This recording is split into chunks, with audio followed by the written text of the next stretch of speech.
Guys, good morning all of you. Soni daughter के morning के mini blog में आपका फिर से स्वागत है।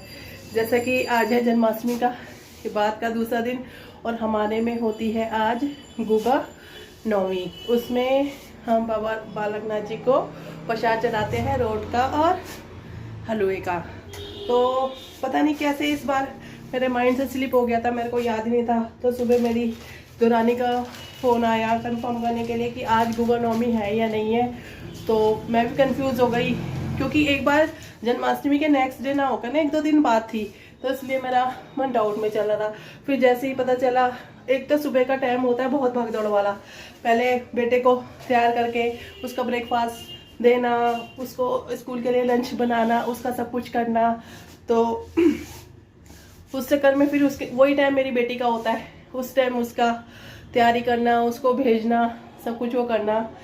तो भैया इतनी हालत ख़राब हो जाती है। और जब से मैंने मॉर्निंग वॉक पे जाना जब तक नहीं करूँगी ना मैं, तब तक मैं डाउन पे डाउन ही होती जाऊँगी। रोज़ मेरी तबीयत ऐसा लगता है कि मैं पता नहीं कितनी डाउन हूँ, मैं पता नहीं कितनी डाउन हूँ।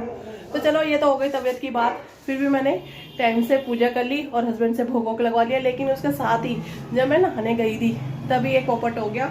मैं वो जो स्प्राउट वाली दाल होती है ना, लोग तो ज़्यादातर उसको वैसे खाते हैं, वो मतलब स्प्राउट की तरह खाते हैं ना, उसको पानी में भीगी हुई और हल्की सी बॉईल हुई हुई। लेकिन मेरे हस्बैंड वैसे नहीं खाते, मेरे हस्बैंड ना उसको उबली हुई टाइप में खाते हैं। तो मैं गई, ये देखो कुकर की हालत मेरी आज क्या हो गई। आज तो मेरा काम बहुत बढ़ गया। तो मैं जैसे नहाने गई तो कुकर सीटियाँ भी नहीं दे रहा था, क्योंकि सीटी ऑलरेडी 7-8 लग चुकी थी।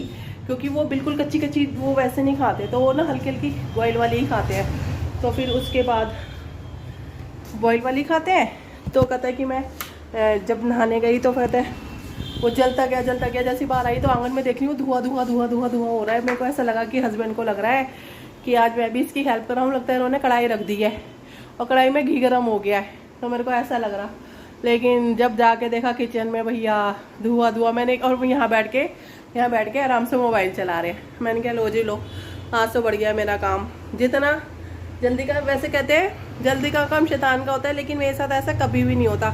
मैं जब मेरे साथ दूसरा बंदा अड़ा हुआ होता है ना, तब जरूर, क्योंकि उनको शॉप खोलनी होती है, तो उसके चक्कर में मुझसे जल्दबाज करके पता नहीं क्या हो जाता है। आधा घंटा भी नहीं लगना था मेरे को दोनों काम में। लेकिन उन लोगों ने मतलब वो देखते ही ऐसे हैं जैसे क्या होता है कि मैं लेट करा दिया, पता नहीं कहाँ से कहाँ जाना हो। और जबकि बाहर ही मोड़ पे है शॉप, बाहर घर के बाहर निकलते के साथ ही है।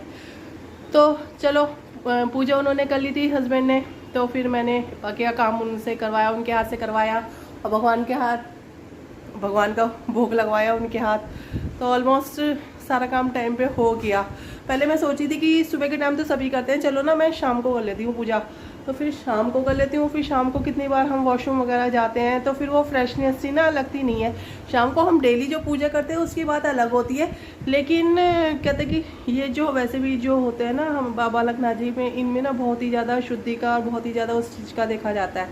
तो और वैसे ज़्यादातर भोग जो है ना जेंट्स के हाथ ही लगता है। तो फिर आज वैसे ट्यूसडे है, हस्बैंड को मंदिर भी जाना था, फिर वही सारे काम फिर वो शाम को ऐसे भगदड़ वाले हो जाते। कहते कि तुम सुबह भी ऐसे भगदड़ मचाती हो और शाम को भी ऐसे भगदड़ मचाती हो, आराम से नहीं कर सकती। और फिर शॉप पे से अगर मैं उनको बुलाती आराम से तो शूज़ पहने हुए होते हैं, तो फिर उनको शूज़ भी उतारने में आलस आता है। तो इस करके फिर मेरे जो सुबह जैसा हुआ, बस एक नुकसान ये हो गया, मेरा कुकर, मेरे को दाल के जलने वाले का कोई भी दुख नहीं है। मेरे को सिर्फ कुकर मांझने की कुकर को देख के ना मेरे को नींद आई जा रही है कि भगवान मैं कुकर कैसे मानूंगी। मैं तो, मेरा कभी भी ऐसा कोई बर्तन जलता है ना तो निकालनी आती हूँ। लेकिन कभी कभी ना कंजूसी सी भी आ जाती है करने को कि नहीं चल, कहते कि बार ऐसा क्या है, कहते कि चल, जब अपने हाथ में सारे हिसाब किताब होते हैं ना तो मतलब कंजूसी करने का मन करता है। तो बस चलो आज का दिन तो मेरा कुकर मांजने में जाएगा। अगर कोई हेल्प कर दे तो मेरी कर देना प्लीज़। वैसे तो मेरे को पता है कि कुकर, वैसे जस्ट जोकिंग, वैसे तो मेरे को पता है कि कुकर कैसे साफ़ होगा। कुकर जो हम जिससे बर्तन धोते हैं ना पीताम्बरी वाले से, उससे भी बहुत सही से बर्तन साफ़ हो जाते हैं। तो पता नहीं क्या क्या ट्रिक अपनाते हैं कि कहते हैं कि नींबू का वो करके या कैसे क्या करके, तो लेकिन उससे पीताम्बरी से हो जाते हैं एक बार में। क्योंकि बिल्कुल एक बार मैंने ना मांझ के देखा था, मैंने क्या ऐसे कोई उसके ऊपर लिखा हुआ थोड़ा है कि इससे कॉपर के और इसके कहते हैं पीतल के कहते हैं कि बर्तन ही इससे साफ़ होंगे। तो एक दिन मैंने साफ करके देखे तो बिल्कुल ऐसे चमक गए जैसे पता नहीं नए हो, मतलब इतने सालों साल पुराने बर्तन थे मम्मी जी के टाइम के, वो भी ऐसे चमक गए स्वयं। क्योंकि ना जून का महीना होता है तो मेरे हाथ में ना इन्फेक्शन हो जाता है, और मैं कभी भी बर्तन ना जैसे मम्मी जी वगैरह के टाइम में जैसे साथ साथ उनको धोने की रखने की आदत होती है जैसे पुरानी लेडीज़ को होती है, ऐसा मेरे साथ नहीं हो पाता। क्योंकि मेरे को ना इन्फेक्शन हो जाता है मेरे पोरों में, इसमें कल्चर आ जाती है पस टाइप का, वो फिर इन्फेक्शन सा होने लग जाता है अगर कुछ ज़्यादा मैं पानी में हाथ दूँ। और मोस्टली मेरे को ये प्रॉब्लम जून जुलाई ये 2-3 महीने हैं जो इन्फेक्शन वाले होते हैं, इसमें कभी ना कभी हो ही जाती है। 2 साल से तो हो रही थी, बस साल भगवान की दया से बची हुई हूँ, तो मैं कोई रिस्क नहीं ले सकती।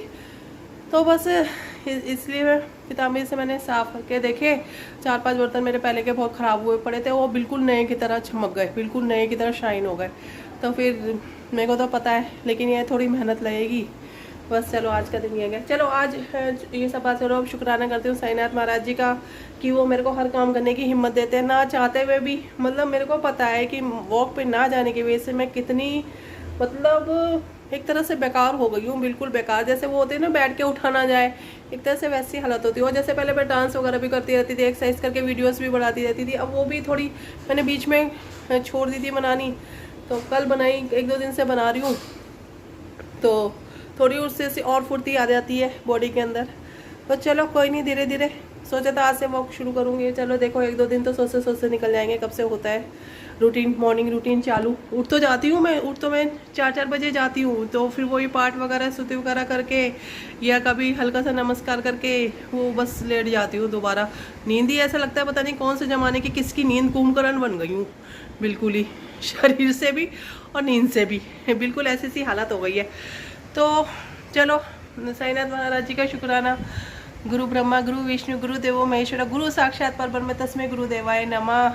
ओम साईनाथाय नमः। अनंत कोटि ब्रह्मांड नायक राजाधिराज योगी राज परब्रह्म सच्चिदानंद समर्थ सदगुरु साईनाथ महाराज की जय, साईनाथ महाराज की जय, शिरडी नरेश की जय। और जैसे कि आज हनुमान जी का दिन है तो उनके लिए वो भी राम नाम का भजन करते हैं, राम का भजन करते हैं, राम नाम की स्तुति करते हैं। तो हम भी कहेंगे राम नाम सुखदाई भजन करो भाई ये जीवन 2 दिन का, राम नाम सुखदाई भजन करो भाई ये जीवन 2 दिन का। तो ओम साईनाम सबको। तो हंसी खुशी मैं अपना ब्लॉग का यही समापन करती हूँ। मैं अच्छी हूँ, आप अच्छे हो, आप स्वस्थ हो, मैं स्वस्थ रहूँ, यही कामना करती हूँ। और अगर मेरा ब्लॉग अच्छा लगता है तो लाइक करो, फॉलो करो, शेयर करो, बस यही है। वैसे मैं ये सिर्फ चीज़ें बहुत कम बोलती हूँ क्योंकि मैं चाहती हूँ मेरा कुछ अपना भी लोगों को पसंद आए, वो सब अपना सब कुछ करे। लेकिन कभी कभी बोलने का जो एक कोटेशन बनी हुई है, लाइक करो, शेयर करो, फॉलो करो, चलो मैं भी उसको कर देती हूँ। तो have a nice day, tata, bye bye.